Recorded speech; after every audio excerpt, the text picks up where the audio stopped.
Hello, everyone. Welcome to another episode Around the Fire on Spirit Reflections. And today we're going to talk about chaplaincy. How do professional chaplains work? How do they approach religion, spirituality, and tough conversations about life and death with the people that they serve in prisons, in corporations, in hospitals? I even heard that they have chaplains in airports. And for this conversation, I'm going to invite Dr. Roberto Miguel. We had a conversation around the fire here to our Portuguese speaking audience a couple of weeks ago, which was incredibly insightful. I learned a lot about the history of chaplaincy, and we're going to talk today in English to our English speaking public. But before I do, I'm just going to read Roberto's brief bio here. He's a certified chaplain by the Association of Professional Chaplains, the APC in the US. He has a bachelor's degree in theology from Mackenzie Presbyterian University in Brazil. He has a master's in religious studies from the Catholic University in São Paulo and a PhD in sciences from the Federal University of São Paulo, UNIFESP. He also has a degree in dentistry from the University of Santo Amaro in São Paulo, and he's a creator of the podcast Sister Death Stories of a Hospital Chaplain, which is in Portuguese, but it's quite beautiful. And before any further ado, let's bring him to the fire here on Spirit Reflections. Welcome, Roberto. Thank you, Fred. Thanks for having me. It's great to be here with you today.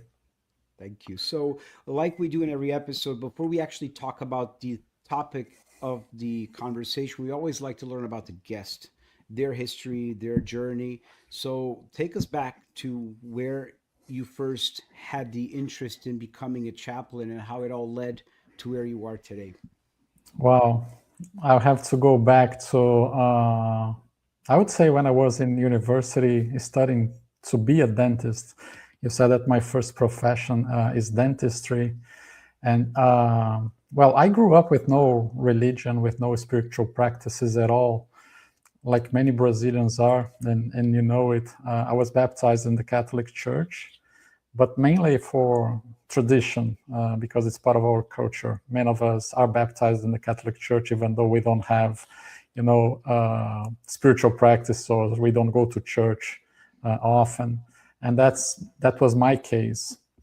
So I was baptized in the Catholic Church, but I grew up with no spiritual practices, no religion.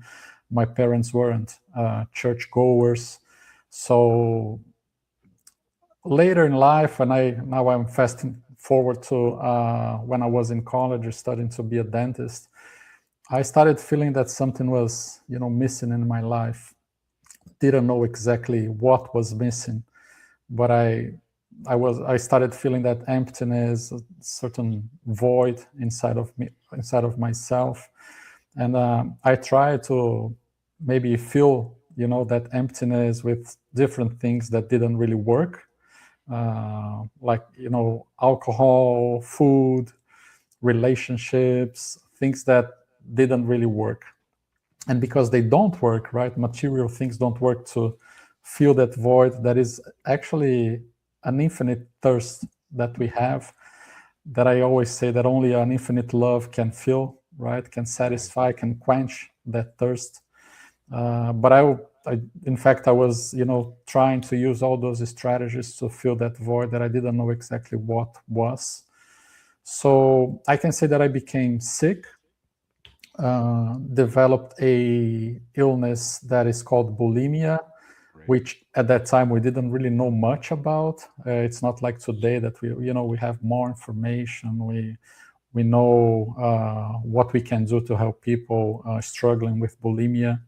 But at that time, I didn't really know what that was, and even my parents, they didn't really know what that was. So we started seeking for help, but we, instead of going to the psychologist office or trying to find more like a psychiatrist that could help me or a psychologist, we ended up going to churches, different Mm-hmm. churches, different places, religious communities. We went to some centro espírita, uh, Right. as we Spiritual know in Brazil, centers. Yeah. spiritual centers. Yeah, different places. Trying to find some type of comfort or healing practice that could help me. So we went to many different places, and eventually we ended up going to a church. From one of my mom's friend. She invited us and we went to that church. That was in 1998. So by that time I was 24 years old. So we started going to the church. We liked the church, but nothing really happened in the church. So months later, during one of the services, I remember, Fred, it was a Pentecostal church, an evangelical church, very small church in the east side of São Paulo in Brazil. And I remember that during one of those services, when I was praying the Lord's Prayer, and I asked for the daily bread, I felt so guilty, Fred, because, I was asking for the daily bread. Actually, God was giving me the daily bread, but after eating the daily bread, I was throwing it up, right? I was vomiting. So I felt so guilty, so embarrassed, so ashamed that I ran away from the church. Yeah, and I never went back to the church, for a while. My parents, they were still going to the church, inviting me to go to the church, but I said, no, I'm not going to the church. I was so afraid of, God. I thought that God would punish me, send like a lightning bolt that would strike me. Yeah, I was really afraid. That image of God that we have, that God is a punisher, a torturer. That's also part of the, one side of the Christian tradition that have this image of God that is, a punisher, and that we can be punished, and those images of hell and all that stuff that they can make us even more sick than, so I ran away from the church, like I said, and only months later that I decided to go back to the church because I was really sick, and I felt that I was dying, Fred. I was dying from that disease. Yeah. So I remember one night, and that was on November 26th of 1998, that my parents, they were going to church. It was a Thursday night. Wow. Yeah, Thursday night. Could have been Thanksgiving here in the U.S., most likely. Man, I never thought about that, but you're so right. Yeah, in November, right? End of November on a Thursday. I would check that out, and I will see if that's the case. But yeah, because I had many reasons to give thanks after what happened at that night. So I went to the church with my parents, and I remember, telling God, you can do whatever you want to me, but I need your help, because I felt that I was really dying. I had lost a lot of weight already, was really weak and sick. And so I went to the church that night. Nothing really happened during the worship service. But after the service, it was like a common practice. We would form a line and go to the pastor. And the pastor would say a special prayer for each one of us. And I remember that my mom was in front of me in the line. And the pastor that was leading the service that night, she told my mom, and I didn't hear that, in the moment, but she told my mom, "Oh, let your son come first today, because God has a blessing for him." And I remember that she held my hands and she asked me, "How are you doing tonight?" And I said, "I'm doing fine." Didn't say anything. I had never shared anything about what was going on with me with anyone. Just my parents knew that. So she said, "Okay, let's say a prayer." And I said, "Yeah, sure, let's say a prayer." So she started praying for me, Fred, and I felt, something growing inside of me. I didn't know what was that, but eventually I broke down in tears, and I started weeping, and I couldn't stop weeping. It became like a compulsive, weep that I couldn't really stop.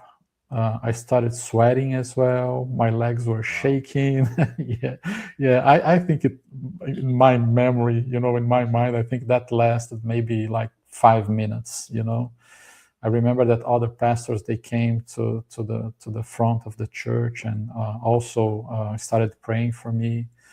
But the fact is that after that one prayer, Fred, I was completely free Seems from like you the... had a cathartic moment there, right?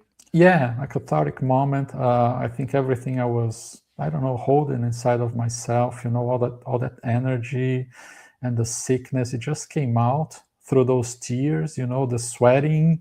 But the fact is that after that one, 5-minute prayer, I was completely healed from the bulimia. Yeah, I never ever felt again that urge to eat compulsively, to throw up the food after eating.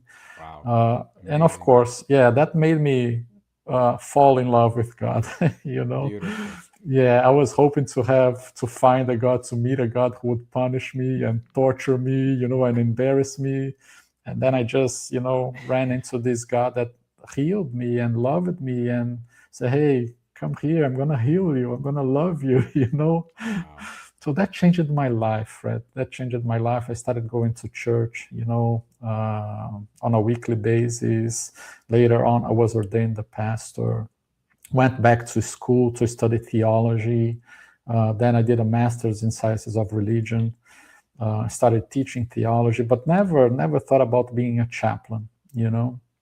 Chaplaincy in my life, I always say that I found it by accident, and that's literal, because it happened when my wife, I later on I married Flavia, my wife, and she was pregnant of our first child. That was in 2006, so almost 10 years later, after that one first experience that brought me back to the church. That was in 2006. Flavia was pregnant of our first child. And she was on the first day of the 7th month of her pregnancy. We were expecting a baby boy. His name was Fernando. So we were driving back home after, a good day with friends. We had lunch with some friends at their house. And then when we were driving back home, a drunk driver lost control of his car, broke into our lane and hit our car, heads on. It was a bad accident, very ugly accident. So my wife, she was wearing the seat belt at that time. So the belt pressed her belly, the water broke, and our baby was delivered hours later. We were brought to the hospital by ambulance, of course. So our baby was born alive. Fernando was born alive. That was on October 1st of 2006. But because he was premature, his organs were not, fully developed. And also, I think because of the trauma caused by the accident, right? So Fernando lived for only 7 hours. So the day he was born was the same day that he died. Wow. Yeah, so it was very traumatic. So, of course, that threw me into a deep spiritual crisis, the God that I loved and that I knew that also loved me. At that time, I felt that he had abandoned me. I felt so lonely, so confused, so sad. And during those months that I was, still grieving that loss, that huge loss, me and my wife, of course, I had an invite from a friend. She was a hospital psychologist, and she used to work, she was part of a palliative care team in one of the biggest hospitals in São Paulo. And she was one of her patients. She was caring for one patient that was probably 10 or 11 years old. And this patient was dying from leukemia. And this patient's parents, they also started asking some, theological questions. Why is this happening to us? Are we being punished? What did we do wrong to deserve something like this? So they were also feeling abandoned by God and going through that, spiritual struggle.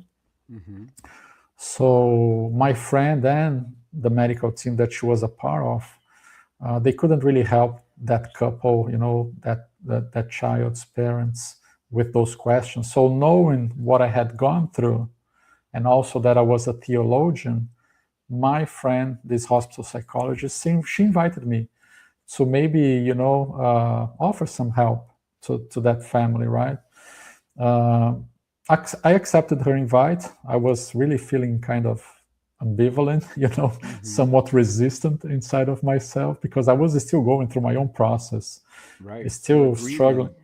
Yeah, exactly. I was grieving. I was still, wrestling with all those questions. And I felt at the moment, will I be able to help that family? Can I really help them? I can still help myself, But I decided to accept the invite because I always say yes before I say no. So I went to the hospital, and thankfully I accepted the invite, Fred, because it was such a powerful moment for me. It was a great visit with great outcomes for the family, for the medical team. The child unfortunately ended up dying from the leukemia, but we had really great outcomes for all of us, for the family, for the medical team, and also for myself. In that one moment, Fred, I had this insight. I said, wow, I think my previous experience of loss and suffering and death, I can use that experience to maybe serve and help people going through similar experiences, because I felt that I was able to understand them better. Mm-hmm. It was easier for me to connect with them in a way that I think it would have been impossible had I not had that, experience of loss and suffering. Especially given the context that you described, the parents were going through a spiritual crisis, a kind of a desert, the kind of asking questions and being upset at God. And imagine if you had not had that experience, they would have turned to you and say, "What do you know? You've never lost a child. You can't talk to me, right?" Right. So it's what Hahnemann, the founder of homeopathy, says: the similar elements heal the similar elements. Yeah. So the similar heals similar. So definitely. Yeah, it reminds me of one book written by Henry Nouwen. It's called The Wounded Healer. Wounded Healer. Yeah, we can use our wounds to heal people who are experiencing the same wounds, that are hurting from the same or similar wounds, right? But because of our wound, because we know the pain, because we had the experience, now we can go back and maybe serve people who are going through the process, right? Right. So, like I said, in that one moment, Fred, I said, wow, I think this is what I want to do, from now on. I want to be a hospital chaplain. I want to work as a chaplain. So I always say I found purpose to my future, meaning to my past, in that one present moment. That really changed my life, right? So that's why I am so thankful and grateful for that invite and for accepting the invite from my friend. So when I made this decision to become a hospital chaplain, I volunteered at one of the biggest public hospitals in Brazil, the Clinics Hospital of the University of São Paulo, Hospital das Clínicas. Right. So I volunteered there. They had the chaplaincy department. I knocked on their door and said, hey, I would like to, volunteer as a chaplain, be a volunteer chaplain here. And thankfully, the manager, the director of the service, he was so kind and so welcoming. He received me there, and I stayed there for almost 8 years. And It was a great experience, Fred. I went, to all different specialties of medicine. So we had there at Hospital das Clínicas, the psychiatry unit, pediatrics, orthopedics, traumatology, burns, everything you can imagine we have at Hospital das Clínicas, right? So it gave me a huge experience.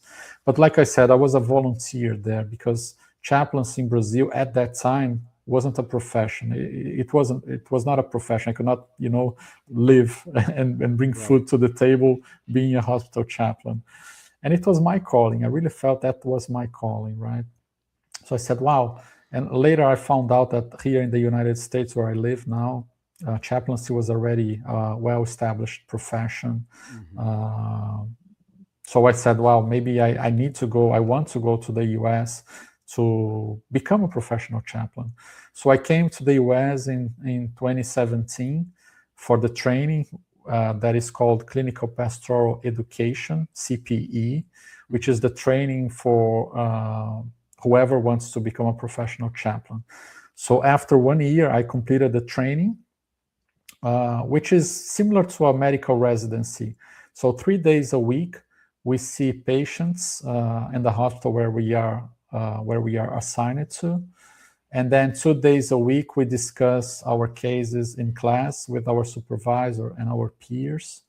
So and of course, we do on-call shifts. We are on call at night, on weekends, responding to whatever crisis that can happen in a hospital, So trauma, gun violence, code blues, all that stuff that one can see in a hospital setting. So after that 1 year of training, I applied for a position at an oncology hospital here in Tampa, in Florida. They had an open position for a few months already, so I applied for this position to become a chaplain at this hospital, and they were crazy enough to hire me. Yeah, so I ended up staying here in the US, and that was already 8 years ago, when I came. Well, actually, it's going to be 9 years this year. In June of this year, it will be 9 years since I have moved to the US, and I've been living here. I'm curious, Roberto, how was that move for Flavia, your wife? It was great. In the beginning, she said that she was only open for a 1 year experience, right? She said, okay, we can go, but after a year, we can come back to Brazil. But man, thankfully she fell in love with the life we have here, And actually, when I applied for the training for the clinical pastoral education, I was still in Brazil, and I applied for the clinical pastoral education at a hospital in Orlando. Okay. Right. So I was accepted. They approved my application, but then they said after approving me for the training, they said, wow, but the position we have open actually is in Tampa. It's not in Orlando. So I shared with my wife, and she ran to the map to see where Tampa was located. And she said, wow, it's closer to the beach, even better. Right. Nice. It is a beautiful place, Tampa.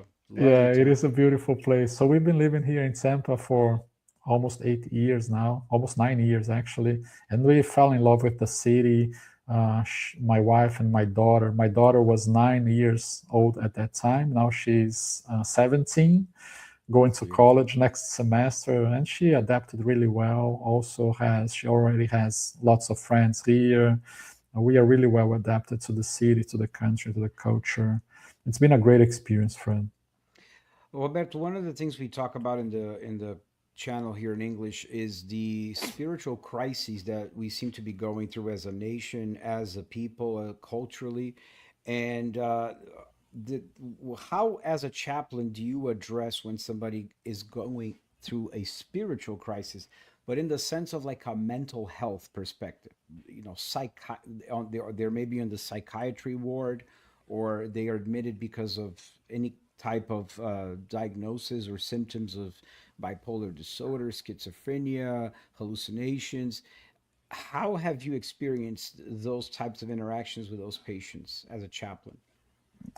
Well, my experience with psychiatric patients, it was a brief experience that I had, at Hospital das Clínicas.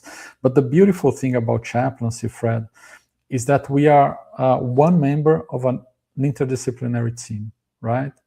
We don't work by ourselves. We don't go there and we are the only person seeing that patient and maybe trying to assess what type of problems they are dealing with.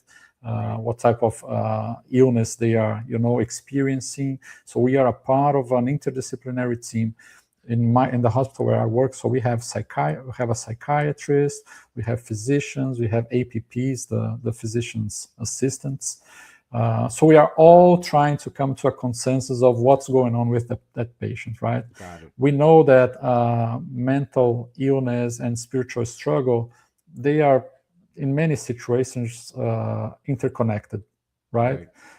Spirituality, mental health, physical health. We are one whole, right, being. Right. And then the holistic approach to healthcare, I think that's the beauty of what we have nowadays here in the US. Of course, we're still improving that holistic approach to healthcare. But I think it's very important to be, like I said, to remember that we are part of an interdisciplinary team, that we have to assess our patients, trying to cover all bases. So we know that we are not dealing, we don't think that we are dealing with something that is spiritual when it's a mental health problem, a mental health situation, right?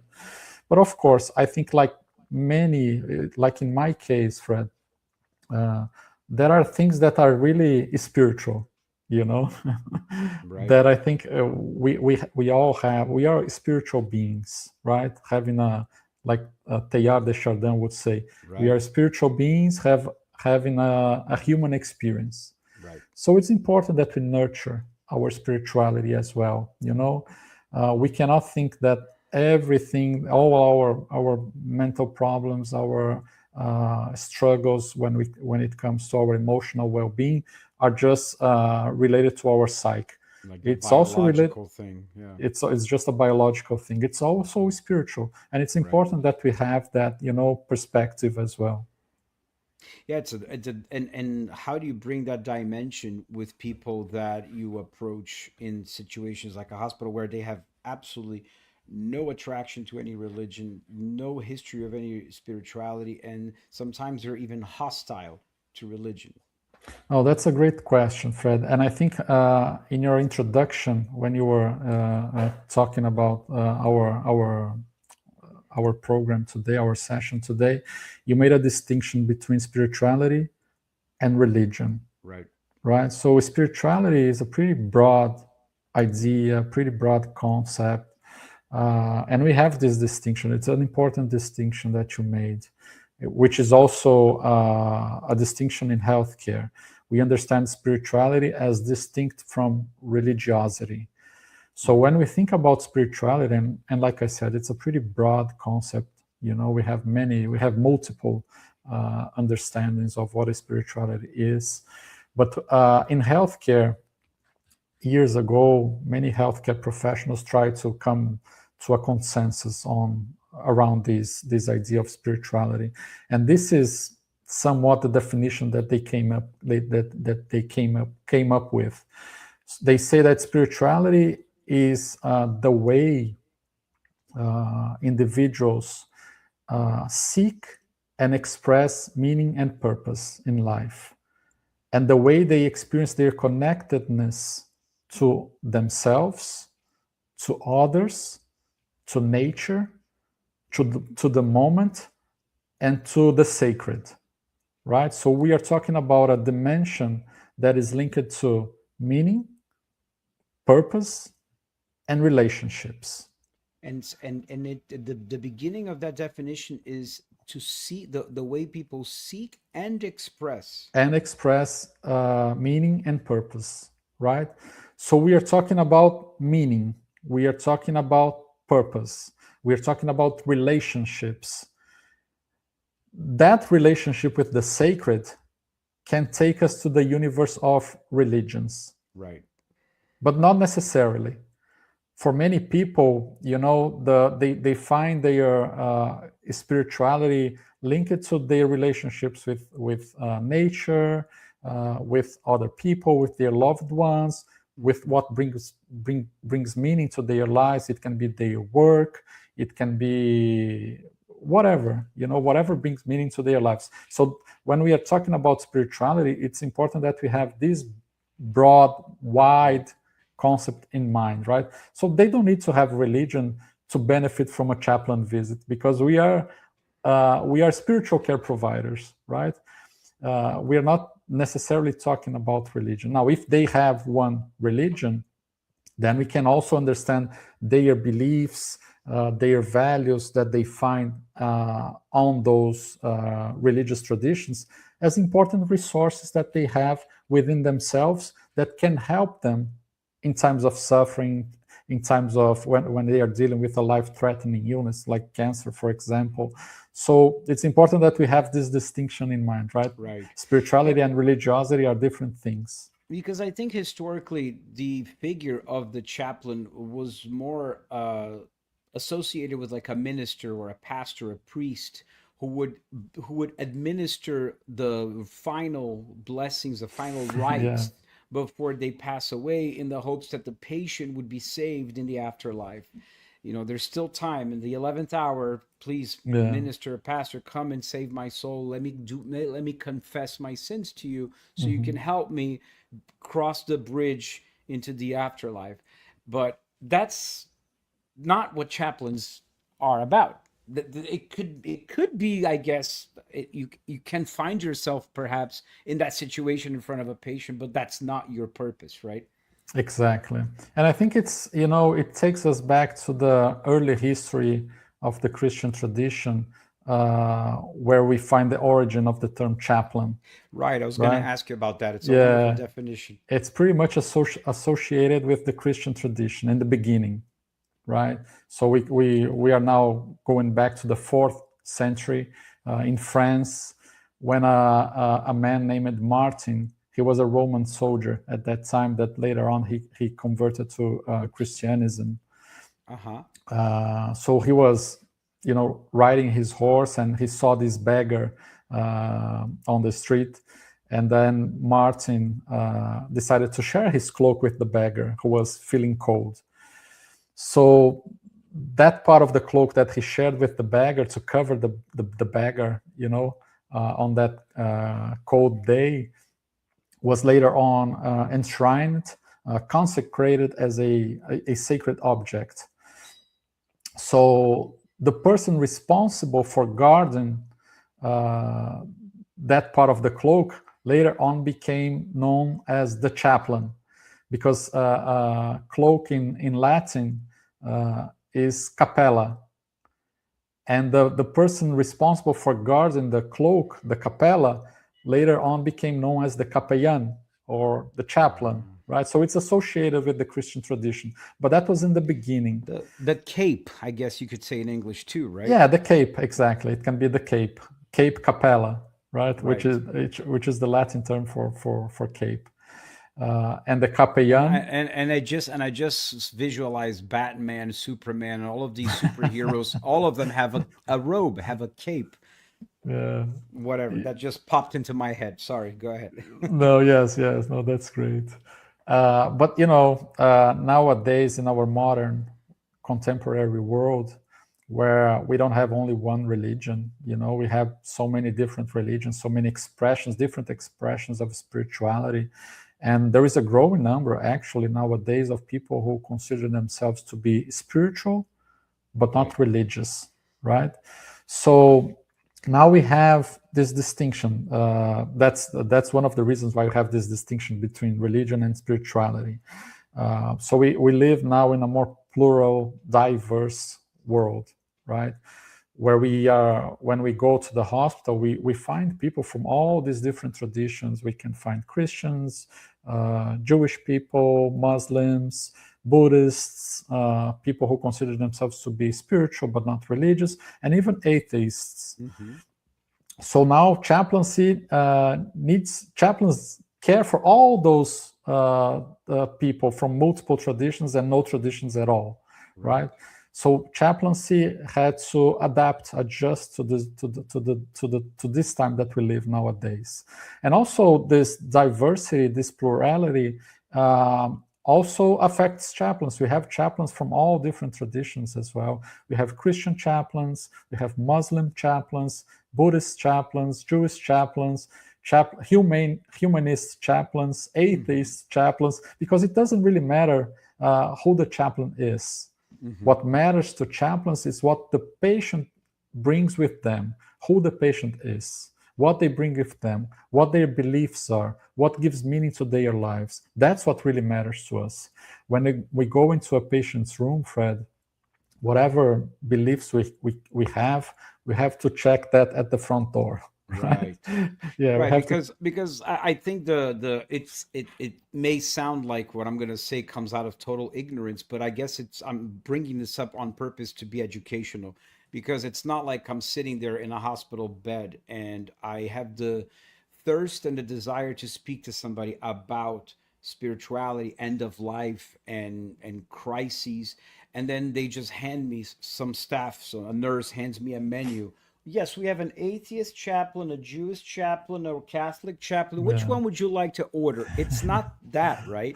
No, it's not that. Like a professional chaplain, theoretically, right? We are supposed to be able to provide spiritual care to any person, right? Because, like I said, it's not what matters to us. It's what matters to our patients, who they are, what values they have, what beliefs they bring with them to the hospital when they are in the hospital. Right. Now, if one of the patients, for example, if there is one patient who is Catholic and he wants to be seen by a Catholic priest and he wants to receive a sacrament, we can, of course, call a priest. The hospital where I work, and many hospitals have the same protocol. We have partnerships with local religious institutions from different traditions that we can call them and say, hey, we have a patient here, a Catholic patient who wants to receive the sacrament of the sick. He wants to be baptized before he dies, right? So they will send a minister to see that patient specifically, right? Because many patients, they do want to be seen by someone who they consider to be the authority on that matter. Religious figure that they are familiar with. So some patients, for example, they might be struggling with medical decisions they need to make. Is it okay to discontinue treatment? Right. Is it okay if I choose hospice instead of, the third line of treatment that the physician is offering me? Is it okay? Can I do it, or only God can say when it's my time to go, right? When it's the time to stop. So if, for example, I am talking with a patient who is Jewish, I can ask them, oh, do you have a rabbi who you can talk with? Do you want me to bring a rabbi to talk with you? Because, it's important that they hear from the person that they consider to be the authority on that matter. Of course, I can help them with many other things, but maybe in some specific situations, they do need, when they are religious, of course, they do need to talk with someone from that specific tradition that they share. Right. So in those situations, you serve as like a conduit, a bridge to bring those supports. And when you said you check your beliefs at the door, you really become vigilant as to not proselytize, which is something that I heard through your podcasts and other conversations online, that in Brazil, I hear some of these volunteer chaplains, out of an excess of goodwill, they kind of overstep those boundaries and start to proselytize as opposed to truly comfort from a receptive place, right? Yes, that's correct, Fred. And that's not ethical, right? We understand these professional chaplains, that's completely forbidden. It's not allowed in hospitals here. We cannot proselytize. It's not evangelism. We are not there to convert anyone to our faith tradition. That's not the case. That's not the case. That's really, bad practice. Right. And professional chaplains don't do it. But we still have, people coming to hospitals thinking that this is an extension of their church. Right. you know, that they are that they can do in the hospital what they do in the church, which is preach the Right. gospel. You know, that's not the main purpose, right? Of course, if you find someone that shares your faith tradition and they want to talk about something specific about that tradition, you can always talk, of course, but you are not there to convince anyone of anything. Right. Right. Right. That's not the purpose of chaplains. Many times we are talking about, for example, Fred, people nearing end of life. They're really, you know, looking back into their lives, regretting maybe some of the things they might have done. They might need to reconciliate with a child, a parent, a friend. You know, they might need to finish a project that they haven't finished yet. They might need to work on their will. You know, whatever brings meaning to them, whatever helps them to achieve that place of peace before they die. You know, you see how much broader this is. And of course, it can be linked to religiosity as well, to religion. So for some patients, oh, I need to receive the sacrament of the sick before I die. Right. I need to meet with a priest to confess, right? There are many different things that can come up in situations like this. And it's, like I said, it's important to understand what is important for the patient. Right. That's what we are. That's why we are there for. And in the earlier in our conversation, when you first had that experience comforting that couple in Brazil that had the child that ended up dying of leukemia, you mentioned, but we all had many great outcomes. How do you measure those outcomes in your profession? Beautiful, Fred. That's a great question too. I think, you know, when we think about spiritual suffering, we are thinking about, for example, feelings of guilt. We are talking about people being angry, for example, at God, which is not wrong, but they might think it's wrong. So they might be even feeling guilt because they are feeling angry, right?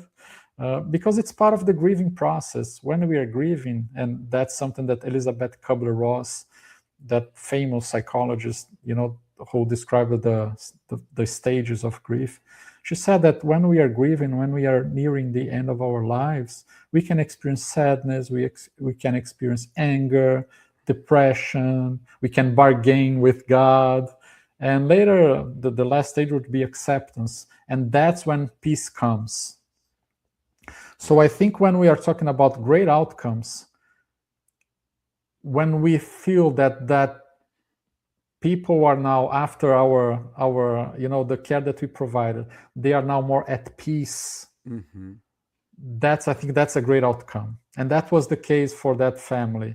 For example, I remember that, you know, the couple, the child's father, the first question that he asked me, Roberto, faith and cure have a necessary relationship? Meaning, if I have faith, does it mean that I will be cured from my disease? Or if I have faith, does it mean that my son will be cured from this disease? Because everybody who was visiting them, that's what he told me later on, everybody who comes here tells me, oh, you got to have faith. You got to have faith. Because if you have faith, your child will be cured from this disease. Or others would say, oh, you know, we went through a similar situation, but with faith, we were able to, you know, overcome it, and, you know, all that stuff. So he was receiving those messages. And what happened to this man? He started feeling guilty, right? Because he said, well, if the only thing that is needed is faith to have healing, to have cure, and they were already going through that experience for more than a year.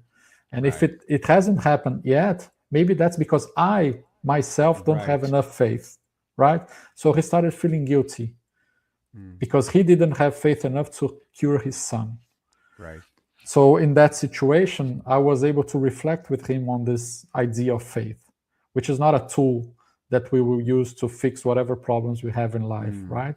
Faith is pretty much linked to what we now understand as resilience, that ability to, you know, experience pain and suffering, but without being destroyed by that suffering, you know. And they were. Sorry, go ahead.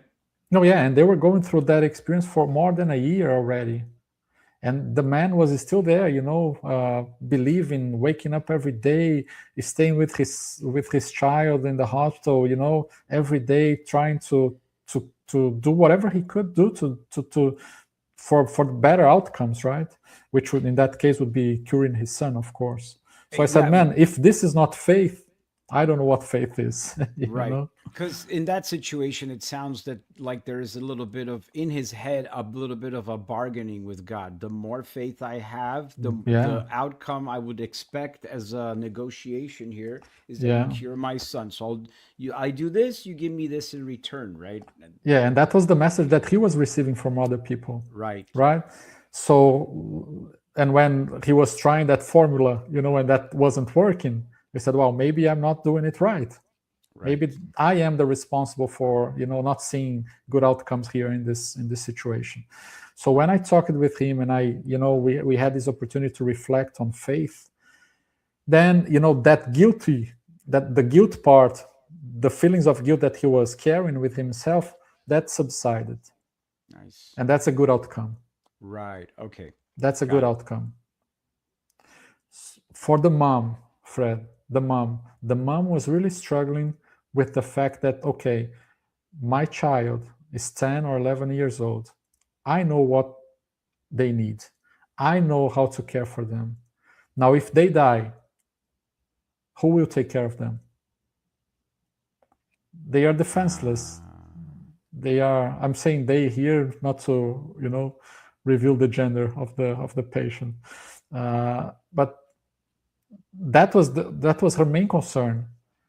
So they were a couple of Catholic faith. Their tradition was Catholicism. So in one of the conversations, she just had this insight. She said, well, I know what I'm going to do. I will give my child to Mary, Mother of Jesus, because Mary knows the pain of losing a son. Mary knows what it means for a mom to lose their child. So I'm going to give my child to Mary. And when she made that movement, Fred, 1 or 2 days later, the child died. Wow. So, that brought her a lot of peace. And the couple told us, they told me and the medical team, they said, wow, those conversations we had, they were great.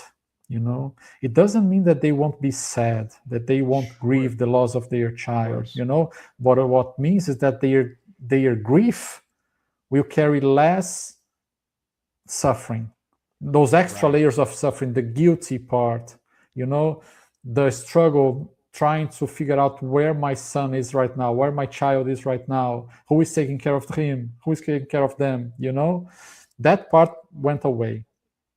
So it was a less complicated grief, let's put it this way. And that's a great outcome, that's a great outcome. There's no anguish, there's no hostility, rebellion. There's more of a peaceful acceptance of what is, so that you can better deal with it, right? Exactly. So it's, in a certain way, like I said, it's finding a higher degree of peace. When Elizabeth Kubler-Ross describes those stages of grief, the last stage, which is acceptance, it comes with peace. Right. That's when we can experience peace. So I think that's a great outcome when we are thinking about, okay, what would be a good measure of spiritual care that we provide, a good outcome when we're talking about spiritual care. I would say it's trying to bring peace, healing to relationships, healing to meaning of life. Remember those dimensions of spirituality, right? Meaning, purpose, and relationships. When we can heal relationships, when we can heal the meaning of life, or not heal, but of course they can find more meaning in the experience that they are dealing with. I think those are great outcomes. Yeah. Be able to transform the experience, reframe it in a way that makes it more bearable. Yeah, just like in my case, you remember when I shared, okay, I lost my son. Why is this happening to me? What did I do wrong? Now, months later, when I had that experience that I, was able to help that couple, now I was able to reframe my own experience. So I found meaning. You see, that's the part of the healing process. That's an important part of and that's spiritual care. Right. The seeking and the expressing of meaning. That's the definition, right? Exactly. Because we are animals of meaning. We need meaning in life. That's what Viktor Frankl says, right? What kills a person is not suffering. It's suffering without meaning. That's what Viktor Frankl says. That's so deep. His book is really a tough read. It's a rough journey. I'm sure you have to deal with having to comfort the staff as well, right, Roberto? Doctors that are fighting life and death every day, and their shifts sometimes can be pretty gruesome. Do you have any of those experiences that you or a colleague has reported to that you think are worthwhile sharing? Oh, I think almost on a daily basis, Fred. Almost on a daily basis, I think healthcare professionals in general, we share one common challenge. We all know very well how to provide care to other people. Yeah. But when it comes to self-care, we all struggle because all the training we have when we go to college, when we go for whatever trainings we need to go through to become a professional healthcare, it's all on how to care for others, but not how to care for ourselves. Right. So when we go to a setting like a hospital or a cancer hospital, where the experiences we face every day touch us deep inside, it's important that we stop and say, hey, I need to care for myself as well, right? So we find many staff members they need an opportunity or some time to process those experiences, to talk through their feelings, to talk through their emotions. And that's something we provide for them as well, almost on a daily basis, Fred. Especially when we are dealing, the cancer hospital where I work, we only have the adult population, right? We don't have children. It's not a pediatrics hospital. But sometimes you have very young patients, like in their still a teenager, 18, 19.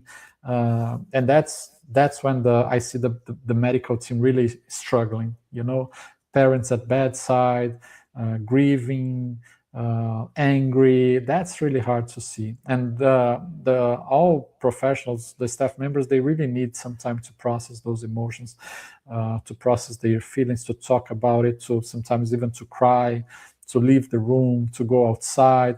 And we always try to remind them, hey, you got to take care of yourself, let's take some time to do it.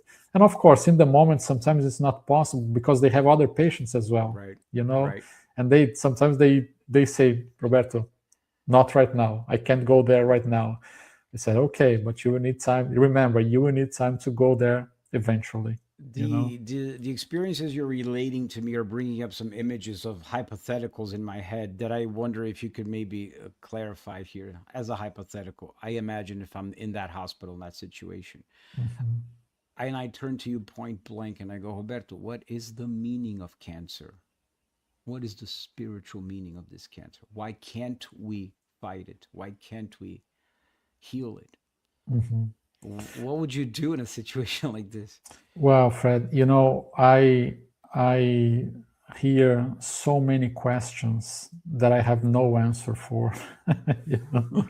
I think part of my role as a chaplain is to listen, because I understand questions as legitimate. They are legitimate questions. They are fair.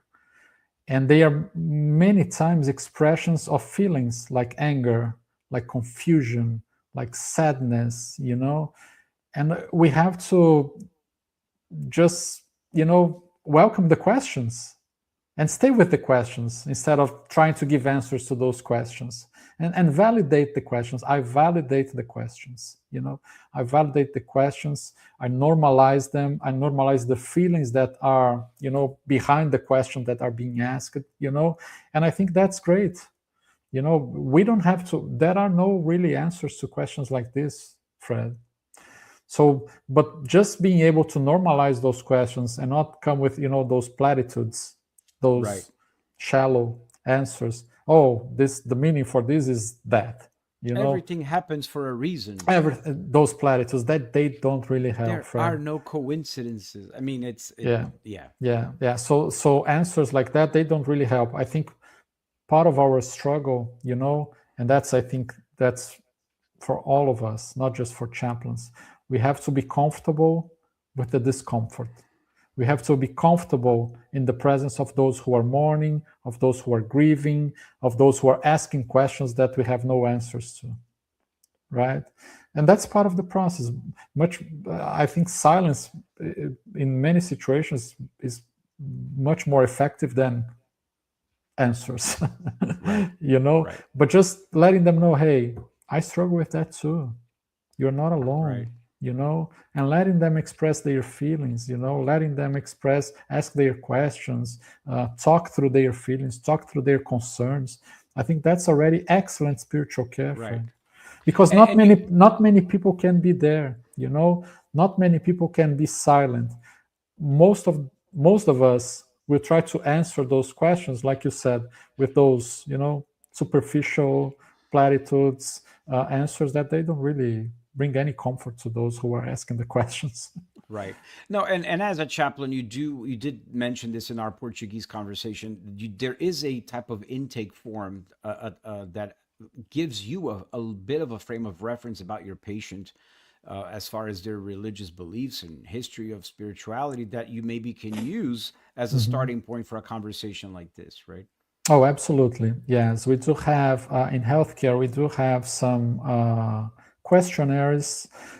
We have three steps that we can take to identify what beliefs and what values our patients have, right? So, for example, the first step is the triage. We can ask simple questions, very, quick to easy to remember questions, quick questions, like, for example, do you have any spirituality? Do you have any spiritual beliefs? Do you have any religion? And they say yes. Okay. Does it help you in this moment? How can we use those values and those beliefs in this specific situation? How can we address your needs, considering your spiritual values? Like, for example, I can ask one. There is one questionnaire that it's called FICA. FICA is an acronym for 4 different questions. The first question, the F part, right? The F of FICA. Do you have any faith? We are asking our patient about their spiritual beliefs, if they have any spiritual beliefs. Do you have any faith or spiritual beliefs? They might say, yes, I am Muslim. So the I stands for importance. So what's the importance of your faith, of your spiritual beliefs in this specific situation, now that you are dealing with cancer, for example? They might say, oh, it's really important. I like to pray, 5 times a day. I find strength and comfort and peace in my relationship with God. The third letter, C, it's community. Are you part of any community? Now we are looking for their support system, right? We're looking for their support system, which we understand as an important resource as well that they have in a crisis situation, when they are experiencing suffering. Because, it's that group of people that can come together and support them in many different ways, right? Spiritually, financially, with practical things, daily things, like, for example, cooking a meal, taking your son to the school, when you were in the hospital, things like that. So C stands for community. And then the fourth letter, which is A, is address. How can we address your needs at this time, considering your spiritual beliefs? So let's think about a practical example. I might come into a patient's room and ask those 4 questions, and they might say, yeah, I am Muslim. I like to pray 5 times a day. I'm part of a religious community. And they might say, when I ask, how can we here in the hospital, help you with your needs, your spiritual needs or religious needs? They might tell me, oh, I need to pray 5 times a day. Is it possible that during my prayer time, no one comes into my room to give me Right. privacy to pray? Perfect. Well, of course, then we can, try to work with the nursing staff to avoid going into the room to give them medications during prayer time, things like that. But Right. we might be talking about diet restrictions. We might be talking about the need to receive sacraments, things like that. So those questionnaires, the questions that we can use to triage our patients, they also help us to know who they are, what type of background they have. Beautiful. Wow, I'm learning a lot here from our conversations and just reflecting on how beautiful your work is and how truly vital it is when in places like a prison, like a hospital, that people need to find that peace, that sense of peace and understanding, I guess, about their current situation, so that from a spiritual perspective, they can help themselves, whatever outcome the physical body is going to have, but at least spiritually, mentally, psychologically, emotionally, I guess the outcomes that you seek for in your goals are for a stabilizing of that state of mind, right? So that they can be comfortable in that discomfort, like you said earlier, right? Yeah, being comfortable in the discomfort. Yes, I think you used the image of the desert. Maybe when you were in the beginning of our conversation here today. I really like the image of the desert. That's exactly how I see people when we are going through these difficult phases of life, when they are crossing that liminal space where they find themselves alone. They're asking questions that have no answers. The resources that they had, before going into the desert, they don't work in the desert anymore. They need to find other resources. But it's important, Fred. It's important that they can have someone who already crossed the desert, who knows the experience of crossing the desert, walking that pathway, that now can come back and maybe be, not, I won't say a guide, but a company. Like a Sherpa. I also heard that term being used. The Sherpa is the companion when people are climbing the mountains in the Himalayas, and the Sherpa is the one in charge of the animals of the caravan. And Oh, he's silently there as a guide, but not as an imposition, rational, cognitive imposition of the guide, right? wonderful. Yeah, because it's their journey. Right. Actually, they will guide, and we will walk with them Yeah. along the way. We will be with them. And that's really important, Fred, to have someone who knows the landscape, who can be someone who has already walked the pathway, who has already gone the distance, let's put it this way. Yeah. you know Yeah. and now, okay, I have company, because like I said, not many people can accompany uh, when we are suffering. It's really hard. And I find this very often in the hospital, Fred. When people start crying, they immediately apologize for their tears. Oh, I'm so Right. sorry, I didn't mean I don't know where this is coming from. And I tell them, hey, I'm comfortable with your tears. They are normal in this situation. It's okay to cry. Because it's hard sometimes to cry in front of their loved ones. They don't want their children to see them crying. They don't want to see their spouses, they don't want their spouses to see them crying. So they need like a stranger where Right. they can just let it out. And so that's who we are. We are that person who can be there for the times when they are struggling, and they need someone to just listen to them, to say, hey, it's okay to cry, it's normal. And I think, like I said, not many people can be there. And it's good when you had it's not necessary, right? But if you had a previous similar experience, that make you more familiar, that made you more familiar with that environment, with that Right. pain, with that, you know, what it feels like to be there in that situation, then you can, I think you have maybe a higher chance to be able to be comfortable in the discomfort, because you have already walked that way. Empathetic skills. And I think in the age of AI, this noble profession that you walk on, this path, this professional path, is so noble and so necessary. And it's not something that a robot can do in place of a human. So I'm glad we're having this conversation, this reflection in two languages about chaplaincy. And to use AI, actually, I did ask it to give me a sort of an introduction about chaplaincy for me to read as a prep. And it actually came up with something quite beautiful and poetic, which I think is worthwhile sharing here, uh, which tells you a little bit about the history of chaplaincy. And it says here it goes. There is a quiet presence that has walked beside humanity through its most fragile moments, on battlefields, hospital corridors, in the silence between a last breath and what comes after. For centuries, they were known as chaplains, figures who stood at the intersection of faith, fear, and the unknown.